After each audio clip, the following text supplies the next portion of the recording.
यह कहानी एक बीए में पढ़ने वाले छात्र की है, जो कि अपने ही सौतेली माँ का उसने बहुत ही बेरहमी से कत्ल कर दिया और उसे ऐसी जगह पे दफन कर दिया कि वहाँ कोई भी नहीं जान सकता था। ये कहानी एक अपने मध्य प्रदेश की ही घटना है।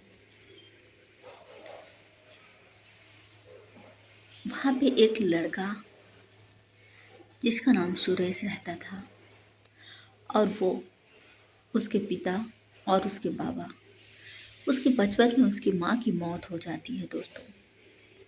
और फिर उसके पिता कभी खाना बनाते थे, कभी उसके बाबा बनाते थे, क्योंकि सुरेश उस घर का एक अलग ही वारिस था, सबसे छोटा और अकेला वारिस था।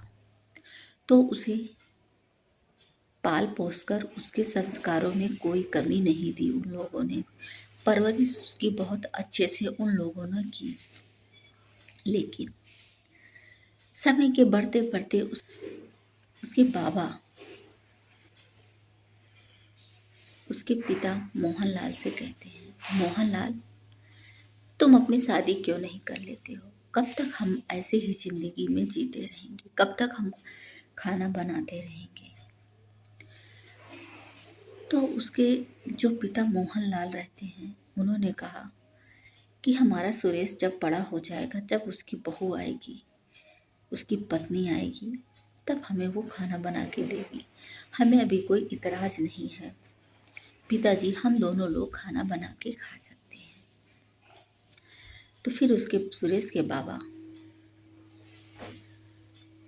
फिर से उसने यही प्रश्न किया कि नहीं, तुम्हारी जिंदगी अभी बहुत बड़ी है, तुम कर सकती हो दूसरी शादी। उस समय पे सुरेश बीए में ही पढ़ रहा था, वो भी जवान ही होने वाला था ही वो। अब सारे लोगों से, रिश्तेदारों में चर्चा होने लगती है। तो उसकी शादी एक ऐसी लड़की के साथ होती है जो कि गांव में सबसे खूबसूरत लड़की होती है। वो एक चर्चा का विषय बन जाती है कि उन्होंने शादी किया और बहुत ही अच्छी लड़की और बहुत ही सुंदर लड़की से। और वो लड़की इस उम्र की होती है कि सुरेश से 3 साल की बड़ी होती है। सुरेश तकरीबन होता है 21 साल का और उसकी माँ जो आती है मोहिनी, वो होती है 24 साल की, उससे 3 साल बड़ी। अब उसके ही साथ उसकी शादी का निर्णय लिया जाता है। पास पड़ोसी रिश्तेदार, किसी को कोई आपत्ति नहीं होती है। वो यही सोचते हैं कि ठीक है, घर बस जाएगा, किसी भी तरह से सबका अपना अपना समय बीत जाएगा। उसके बाद मोहनलाल शादी के लिए राजी हो जाते हैं। फिर उन्होंने शादी का निर्णय लिया और बारात लेके गांव के सभी लोग और पास पड़ोस रिश्तेदार गए। अच्छे से शादी मोहनलाल और मोहिनी की हो जाती है। मोहिनी जब अपने घर यानी अपने ससुराल आ जाती है तो सुरेश उसे कभी अपनी माँ नहीं बुलाता। उसे तो वो मोहिनी ही कह के बस बुलाता था, क्योंकि लगता था सुरेश को मोहिनी पसंद आती है, वो उसे पसंद करने लगा।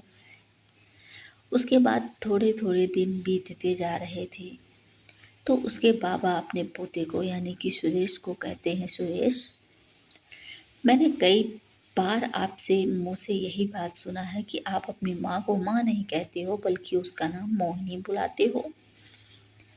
तो फिर सुरेश कहता है, बाबा, मैं माँ को माँ कैसे बुलाऊं? वो तो मेरी ही हम उम्र की है। मुझे माँ बुलाने में उसे शर्म आती है, मुझे उसे नाम लेने से मुझे अच्छा लगता है। फिर माँ मुझे कहना उसे वो बहुत बुरा लगता है।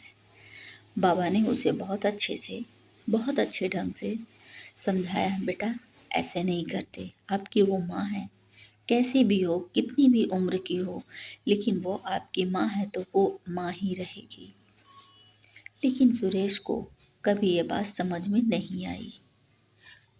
थोड़े दिन बाद बीतता गया, फिर बाबा ने वही शब्द मोहिनी सुना सुरेश के मुंह से। तो उसके सुरेश को उसके बाबा अब घर आने से मना करने लगे कि आप अब अकेले घर नहीं जाओगे, मेरे ही साथ आपको जाना है। क्योंकि सुरेश के पिता मोहनलाल वो कभी काम पे जाते थे, कभी मंडी जाते थे। उनका बहुत बड़ा एक बिजनेस था, तो वो हर एक सिलसिले पे घर पे नहीं रहा करते थे। तो मोहनलाल अपने काम में ही फुर्सत नहीं मिलती थी, और सुरेश और उसके बाबा सुरेश अब बाबा के साथ ही जाता था, आता था, खाना खाता था। लेकिन जब भी उसे मौका मिलता था, वो छुप के अपनी माँ को देखने की, मतलब मोहिनी को देखने की कोशिश करता था। कभी नहाता था, कभी मतलब नहाने की कोशिश, जब नहाती थी मोहिनी तब उसे देखने की कोशिश करता था, या छुप के हर एक बहाने से उसे देखने की कोशिश करता था। लेकिन जब उसके बाबा को ये बात पता चली तो उसने फिर समझाया, लेकिन जितना उन्हें समझाते थे वो उसका उतना ही भूत चढ़ता जाता था। एक दिन तो सुरेश ने हद ही कर दी, अपनी माँ की हाथ पकड़ लिया। मोहिनी, माँ तो शब्द वो बोलता ही नहीं था अपनी मोहिनी को।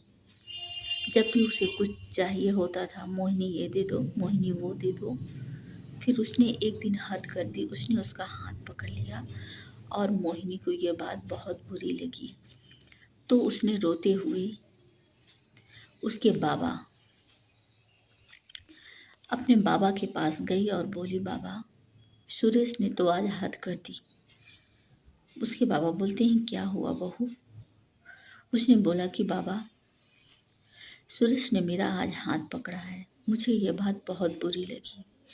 तो सुरेश को उसके बाबा ने बहुत डांट लगाई और कहा, आज के बाद तुम इस घर में कभी नहीं आओगे और अकेले ही रहोगे अब। तो ये बात तो उसके दिल में एकदम खटकने लगी। वो अपने दोस्त से ये बात बताता था। सुरेश का दोस्त मोहित नाम का लड़का था, वो उससे सारी बातें बताता था। तो फिर उसने उसको एक आइडिया दिया, सजेशन दिया कि आप ऐसा करो, एक डिब्बा एक डिब्बी दवा ले लो नींद की, और जो चीज़ तुम्हारे घर के जो ज़्यादा खाना पसंद करते हैं उसी में सारी की सारी गोली मिला देना। अब उसमें जितनी भी डिबिया में गोली रहती है, उस डिब्बी में जितनी भी गोली थी, वो उस गोली को लेके उस दूध में मिला दिया। अब दूध में मिलाने के बाद उसके बाबा और मोहिनी और अभी उसके पिताजी तो काम के सिलसिले से आज उनको रात में नहीं आना था। अगर वो आ भी जाते तो वो दूध पी लेते, क्योंकि उन सबको दूध पीने की बहुत आदत थी। उसके बाद वो दोनों गहरी नींद में जाके सो गए।